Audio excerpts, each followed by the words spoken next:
بسم اللہ الرحمن الرحیم۔ بسم اللہ الرحمن الرحیم۔ السلام علیکم عزیز طلبہ کرام، آج ہمارا مبادیات الحدیث کا سبق نمبر 27 ہے، جس کے اندر ہم حجیت حدیث کی بابت پڑھیں گے کہ وحی الہی صرف قرآن تک محدود نہیں۔ گزشتہ سبق ہمارا حجیت حدیث کا پہلا سبق تھا اور اس کے اندر ہم نے اس موضوع پر تمہیدی گفتگو کی تھی۔ آج ہم اس کا دوسرا سبق شروع کر رہے ہیں۔ قرآن کریم میں متعدد ایسی آیات ہیں کہ جن میں اللہ تعالیٰ نے کسی ایک مضمون کا انتساب اپنی طرف کیا ہوتا ہے، باوجود اس کے کہ وہ مضمون قرآن پاک میں موجود نہیں ہوتا، جس سے معلوم ہوتا ہے کہ وحی الہی صرف قرآن کریم تک محدود نہیں ہے، بلکہ قرآن پاک کے علاوہ ایک اور قسم کی وحی بھی ہے جو باوجود وحی الہی کے قرآن پاک کا جز نہیں۔ اس کی پہلی مثال ہم لے لیتے ہیں یہ آیت مبارکہ۔ میں پہلے اس آیت کا ترجمہ کر دیتا ہوں۔ اور مسلمانوں، اسی طرح تو ہم نے تم کو ایک معتدل امت بنایا ہے تاکہ تم دوسرے لوگوں پر گواہ بنو اور رسول تم پر گواہ بنے، اور جس قبلے پر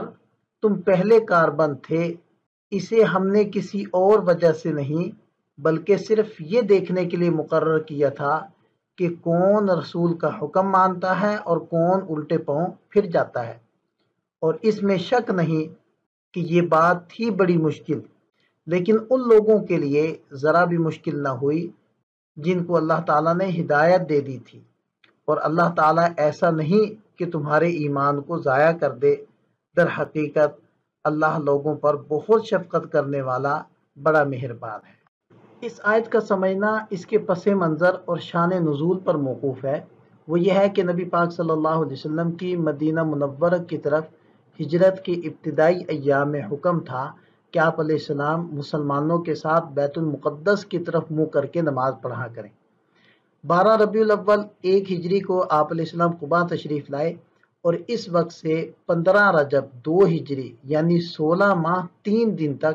آپ علیہ السلام مسلمانوں کے ساتھ اسی حکم کے مطابق نماز پڑھتے رہے۔ اس کے بعد قرآن کریم سے وہ حکم منسوخ ہو گیا، اور آئندہ کے لیے آپ علیہ السلام اور مسلمانوں کو یہ حکم دیا گیا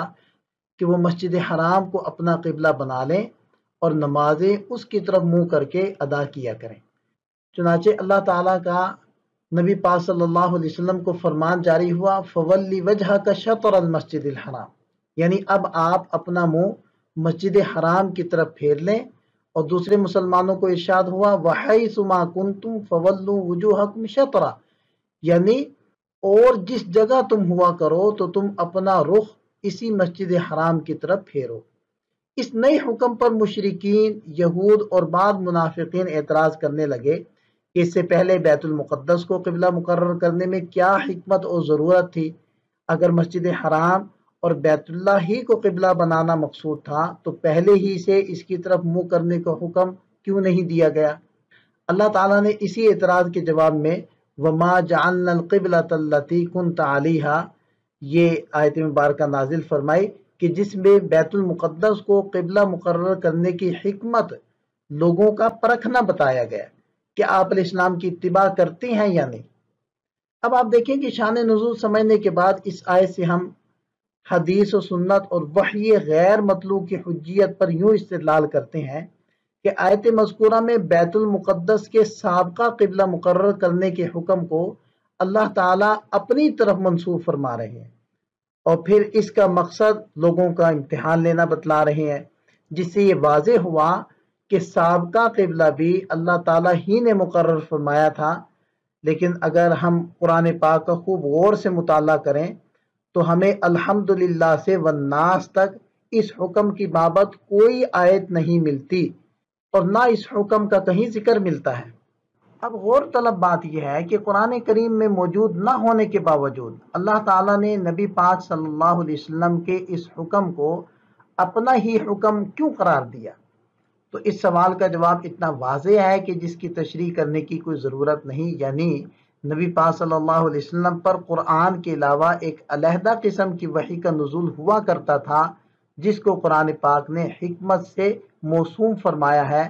اور عرف محدثین میں اس کو حدیث، سنت اور وحی غیر مطلوب کہا جاتا ہے، جو باوجود اس کے کہ وہ وحی قرآن پاک کا جز نہیں ہوا کرتی تھی، لیکن پھر بھی اس کے احکام قرآنی وحی کی طرح واجب التعمیل ہوا کرتے تھے، اور اس سے دوسرے مقاصد کے علاوہ ایک مقصد لوگوں کا پرکھنا اور امتحان لینا بھی ہوتا تھا کہ قرآنی حکم کے نہ ہوتے ہوئے بھی یہ لوگ نبی پاک صلی اللہ علیہ وسلم کے فرمان کو واجب الاتباع مانتے ہیں یا نہیں، جبکہ قرآن نے نبی پاک صلی اللہ علیہ وسلم کے ارشادات کو واجب الاتباع قرار دیا ہے۔ اس سے ہمارا مدعا ثابت ہو جاتا ہے کہ سنت نبوی اور حدیث حجت ہے۔ اگلی مثال آپ دیکھیں کہ احکام حج کی بابت اللہ تعالیٰ ارشاد فرماتے ہیں وَاذْكُرُوهُ كَمَا هَدَاكُمْ، یعنی اللہ کو یاد کرو جس طرح اس نے تم کو سکھایا ہے۔ اس آیت میں اللہ تعالیٰ نے حکم دیا ہے کہ حج کے دوران اللہ تعالیٰ کے یاد کرنے کا جو طریقہ تمہیں بتایا گیا ہے اسی طریقے کے مطابق تم اللہ کو یاد کرو، لیکن قرآن پاک میں کسی بھی آیت میں اس کی تفصیل نہیں ملتی، جس سے یقینی طور پر معلوم ہوتا ہے کہ کلمہ ماں میں ان ارشادات نبویہ کی طرف اشارہ ہے جن میں حج کی تفصیل مذکور ہے۔ اگلی مثال آپ دیکھیں کہ اس مثال کے اندر ارسال رسول کا عطف وحی پر کیا گیا ہے، جیسے کہ یہ آیت سامنے ہے ما کان لبشر ان یکلمہ اللہ الا وحیا او من وراء حجاب او یرسل رسولا، یعنی کسی آدمی کی طاقت نہیں کہ اسے اللہ تعالیٰ بات کرے مگر اشارے سے یا پردے کے پیچھے سے، یا کوئی پیغام لانے والا بھیجے پھر اس کے حکم سے وہ جو چاہے پہنچا دے۔ اس آیت میں آپ دیکھیں کہ ارسال رسول کا وحی پر عطف کیا گیا ہے جو کہ مغایرت کا تقاضا کرتا ہے۔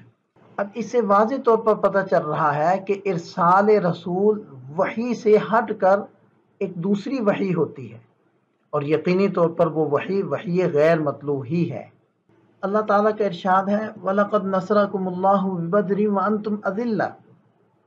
کہ اللہ تعالیٰ بدر کی لڑائی میں تمہاری مدد کر چکا ہے اور تم اس وقت کمزور تھے۔ یہ آیت کریمہ غزوہ احد کے موقع پر نازل ہوئی، جس میں غزوہ بدر کے موقع پر فرشتوں کے نزول کی خوشخبری کا ذکر ہے، لیکن قرآن پاک کے 30 پاروں میں کہیں بھی اس کا ذکر موجود نہیں ہے، جس سے ہمارا مدعا ثابت ہوتا ہے کہ انزال ملائکہ کا وعدہ یقیناً وحی الہی کی ایک دوسری قسم یعنی وحی غیر مطلوب کے اندر ہوا تھا۔ اسی طرح بدر کے موقع پر ایک وعدہ کیا گیا تھا کہ اللہ تعالیٰ نے نبی پاک صلی اللہ علیہ وسلم کے ساتھ کفار کی 2 جماعتوں کی بابت فرمایا تھا کہ ان 2 جماعتوں یعنی حضرت ابو سفیان رضی اللہ عنہ کی سرکردگی میں آنے والی جماعت اور ابو جہل کی سالاری میں مقام بدر آنے والی جماعت میں سے ایک جماعت آپ کے ہاتھ آئے گی، یعنی ان میں سے ایک فریق کے مقابلے میں آپ حضرات کو فتح اور ان کو شکست ملے گی، جس کو اللہ تعالیٰ نے یوں ارشاد فرمایا وَإِذْ يَعِدُكُمُ اللَّهُ إِحْدَى الطَّائِفَتَيْنِ أَنَّهَا لَكُمْ، اور جب کہ اللہ تعالیٰ نے تم سے ان 2 جماعتوں میں سے ایک کا وعدہ کرتے ہوئے فرمایا تھا کہ وہ تمہارے ہاتھ آ جائے گی، پھر بعد میں اس وعدے کی تکمیل بھی ہوئی، لیکن اس وعدے کا کوئی ذکر کہیں بھی قرآن پاک میں نہیں ملتا، بلکہ مسلمانوں کو صرف نبی پاک صلی اللہ علیہ وسلم کی زبانی بغیر کسی قرآنی آیت کے حوالے سے اس وعدے کی خوشخبری سنائی گئی تھی، لیکن پھر بھی اللہ تعالیٰ نے یہ خوشخبری آپ علیہ السلام کو منسوب کیے بغیر اپنی ہی طرف منسوب فرمائی، جس سے واضح طور پر ہمارا مدعا ثابت ہوتا ہے کہ قرآن پاک کے علاوہ وحی تھی۔ مدینہ میں یہود کے 3 قبیلے رہتے تھے، انہوں نے نبی کریم صلی اللہ علیہ وسلم کے ساتھ وعدہ کیا تھا کہ ہم آپ کے خلاف آپ کے دشمنوں کے ساتھ تعاون نہیں کریں گے اور نہ آپ لوگوں سے لڑیں گے، لیکن ان میں سے ہر ایک نے اپنی سرش کے مطابق عہد شکنی کی۔ ان میں سے قبیلہ بنو نذیر نے العیاذ باللہ نبی پاک صلی اللہ علیہ وسلم کے قتل کا منصوبہ بنایا، جس کی اطلاع نبی پاک صلی اللہ علیہ وسلم کو وحی کے ذریعے دی گئی، لیکن اس کا ذکر قرآن پاک میں نہیں ہے۔ نبی پاک صلی اللہ علیہ وسلم نے ان کو 10 دن کے اندر مدینہ منورہ چھوڑ کر چلے جانے کا حکم فرمایا، لیکن رئیس المنافقین عبداللہ بن ابی کے ورغلانے کی وجہ سے وہ مدینہ منورہ سے نہیں نکلے اور جنگ کرنے پر آمادہ ہو گئے۔ آپ علیہ السلام نے 10 دن کے بعد ان لوگوں کا محاصرہ کیا اور ان کے کچھ درخت کاٹے اور جلائے اور باقی کھجوریں برقرار رکھیں، جس سے ان لوگوں پر ایک رعب طاری ہو گیا۔ دوسرے دشمنان اسلام بھی مرعوب ہو کر تعاون کرنے سے باز آ گئے۔ تو نبی پاک صلی اللہ علیہ وسلم نے جب ان درختوں کو کاٹا تو منافقین نے یہ کہنا شروع کر دیا کہ ویسے تو آپ علیہ السلام رحمت للعالمین ہیں اور ادھر درختوں کو کاٹ رہے ہیں۔ تو اس کے جواب میں اللہ تعالیٰ نے صاف اور واضح الفاظ میں ارشاد فرمایا کہ ما قطعتم من لینۃ او ترکتموها قائمۃ علی اصولها فباذن اللہ، جو کھجوروں کے درخت آپ نے کاٹ ڈالے یا ان کو ان کی جڑوں پر کھڑا رہنے دیا تو وہ سب اللہ کے حکم سے تھا۔ اب غور طلب بات یہ ہے کہ مسلمانوں کو یہ حکم قرآن پاک میں تو نہیں دیا گیا، آخر اللہ تعالیٰ کے یہ حکم آپ علیہ السلام کو اور مسلمانوں کو کس طرح ملا؟ تو اس کے علاوہ اور کیا کہا جا سکتا ہے کہ یہ حکم نبی پاک صلی اللہ علیہ وسلم کو وحی غیر مطلوب کے ذریعے سے ملا ہے۔ تو اس سے پتہ چلتا ہے کہ وحی غیر مطلوب بھی حجت ہے اور ہمارا مدعا ثابت ہو جاتا ہے۔ یہ تو قرآن کریم کی آیات کے دلائل تھے۔ قرآنی آیات کے علاوہ خود نبی پاک صلی اللہ علیہ وسلم سے ثابت ہے کہ جس طرح آپ علیہ السلام پر قرآن پاک اتارا گیا ہے، اسی طرح آپ صلی اللہ علیہ وسلم پر قرآن کی مثل ایک دوسری چیز یعنی سنت بھی نازل کی گئی ہے۔ چنانچہ امام ابو داود، ابن ماجہ، امام دارمی، مقدام بن معدی کرب رضی اللہ عنہم سے منقول ایک روایت ہے کہ نبی پاک صلی اللہ علیہ وسلم نے ارشاد فرمایا الا انی اوتیت القرآن ومثلہ معہ، کہ خبردار بے شک مجھے قرآن عطا فرمایا گیا ہے اور اس کے ساتھ ایک اور چیز بھی اس کی مثل دی گئی ہے۔ قرآن و سنت کی انہی نصوص کی وجہ سے تمام ائمہ اور علماء سلف کا اس بات پر اتفاق رہا ہے کہ قرآن پاک میں مذکورہ آیات میں حکمت سے مراد سنت ہی ہے، اور سنت بھی وحی الہی کی ایک قسم ہے۔ یہاں ایک اور طریقے سے بھی بحث کر سکتے ہیں کہ حکمت کی 2 قسمیں ہیں، حکمت نظری و فکری اور حکمت عملی، کہ عمل کا نمونہ پیش کریں۔ تعلیم کتاب میں حکمت نظری آ گئی کہ نبی کریم صلی اللہ علیہ وسلم مرادات ربانی قول کے ذریعے سے سمجھائیں، اور حکمت میں عمل کر کے دکھانا اور نمونہ پیش کرنا آ گیا۔ تو گویا کہ آپ صلی اللہ علیہ وسلم وہی کرتے تھے جو قرآن کہتا تھا، اور آپ علیہ السلام کا عمل ہی قرآن کا نمونہ تھا۔ اسی عمل کو حدیث، سنت اور اسوہ رسول اکرم صلی اللہ علیہ وسلم سے تعبیر کر سکتے ہیں، جس کے مطابق زندگی گزارنے کا حکم قرآن پاک نے واضح اور 2 ٹوک الفاظ میں دیا۔ چنانچہ ارشاد فرمایا لقد کان لکم فی رسول اللہ اسوۃ حسنہ، یعنی تمہارے لیے نبی پاک صلی اللہ علیہ وسلم کی زندگی میں بھلی چال اور اچھا نمونہ ہے اس شخص کے لیے جو اللہ تعالیٰ کی اور قیامت کے دن کی امید رکھتا یعنی ڈرتا ہے اور اللہ تعالیٰ کو بہت سا یاد کرتا ہے۔ آیت مذکورہ میں آپ صلی اللہ علیہ وسلم کی زندگی کے ہر موڑ اور ہر حال کی، چاہے خوشی کا ہو یا غم کا، امن کا ہو یا جنگ کا، ہر وقت نبی پاک صلی اللہ علیہ وسلم کے اسوہ حسنہ کو اپنے لیے مشعل راہ بنانے کا حکم ہے۔ یہی وجہ ہے کہ اللہ تعالیٰ کے ساتھ محبت رکھنے والوں کے دعوے داروں کو علی الاطلاق نبی کریم صلی اللہ علیہ وسلم کی پیروی کا حکم دیا گیا۔ لہذا ارشاد فرمایا قل ان کنتم تحبون اللہ فاتبعونی یحببکم اللہ، یعنی آپ فرما دیجئے اگر تم اللہ تعالیٰ سے محبت کرتے ہو اور اس دعوے میں سچے ہو تو میرے پیچھے چلو، اللہ تم سے محبت کرے گا۔ اب غور طلب بات یہ ہے کہ آپ علیہ السلام کی اتباع صرف یہ ہے کہ آپ علیہ السلام کی زبان مبارک سے صرف قرآن کے الفاظ سنو اور بس، کسی کے پیچھے چلنے کو نہیں کہتے؟ تو دیکھیں کہ اتباع کا یہ مطلب کسی بھی زبان میں نہیں ہے، بلکہ یہ تو عقل و فہم سے بعید ہے۔ البتہ علی الاطلاق اور مکمل پیروی کرنے کو اتباع کا نام دینا یہ قرین قیاس ہے۔ خلاصہ کلام یہ ہے کہ قرآن پاک کی یہ تبیین اور تشریح اور حکمت جو نبی کریم صلی اللہ علیہ وسلم پر اتاری گئی، نی صحابہ کرام نے جو سرور دو عالم صلی اللہ علیہ وسلم کی زندگی کا صحیح نقشہ کھینچا، ان سب کا ایک مشترک نام حدیث و سنت رکھا گیا ہے، جس پر قرآنی نصوص نے عمل کرنا نہ صرف جائز بتایا بلکہ